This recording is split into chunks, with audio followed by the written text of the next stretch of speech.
Mayroong dalawang malalaro sa listahan ng injury ng Los Angeles Lakers. Unang-una si LeBron. Ang nakalista sa kanya ay injury sa baywang, samantalang si Maxi Kleber naman ay sa kanyang paa. Pero wala pa rin dapat na ikabahala ang mga fans ng Lakers dyan sapagkat itong si LeBron ay probable naman. Ibig sabihin niyan ay mataas pa rin ang tsansa na siya ay makakalaro. Importanteng laban yan mga idol, Game 1 po yan sa kanilang tapatan kontra Minnesota.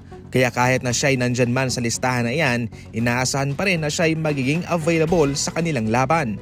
Samantalang si Maxi Kleber naman ay injured na galing sa Dallas Mavericks. Sa ngayon ay nagpapagaling pa siya. Ang magandang balita dito ay available na sa mga practice, sa mga workout itong si Maxi Kleber. Kaya sa mga susunod na mga laban, posible na nga siyang makabalik pa.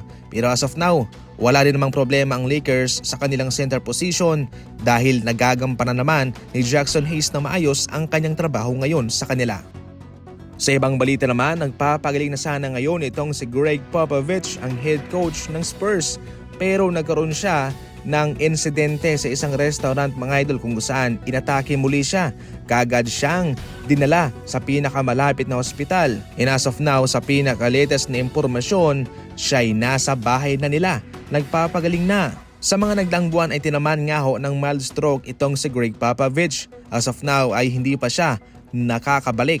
Gayunpaman kahit siya ay nasa bahay nila ay patuloy pa rin naman siyang nakapagbibigay ng advice sa Spurs kung ano ang gagawin. Gayunpaman, wala na munang trabaho itong si Greg Popovich at siya ay magkakaroon ng mahabang panahon sapagkat maaga ring nalaglag ang kanyang kupunan na Spurs. Sa ngayon, ang ating mapapaabot na tulong sa kanya ay ipagdasal siya sa kanyang mabilis na recovery process and hopefully baka sa susunod na season, magiging available na siya sa sideline ng Spurs.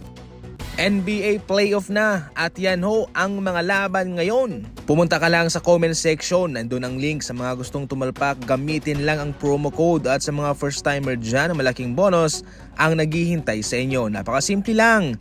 Pumili ka lang ng team mo at kung nanalo sila, abamatik panalo ka, jackpot ka. Ang link ay nasa comment section lang.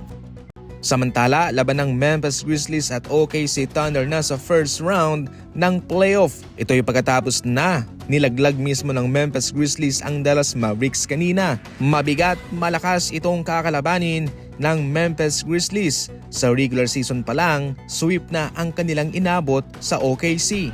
Gayunpaman mga idol, magsisilbing challenge din po ito para sa OKC Thunder dahil ito'y playoff na at siguradong hindi rin naman susuko itong Memphis Grizzlies. Ating nabanggit sa ating nagdaang video na isa sa mga kahinaan ng OKC Thunder ay wala silang maasahang scorer outside kay Jalen Williams at kay Shai Gilgeous-Alexander.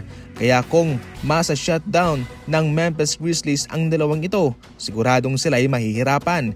Isabay pa yung kanilang kakulangan ng kontribusyon galing sa kanilang bangko. Kahit nasa tuktok ngayon ng OKC Thunder, marami rin po silang kahinaan at marami rin silang butas sa kanilang kupunan na siguradong gagamitin naman bilang advantage ng Memphis Grizzlies laban sa kanila.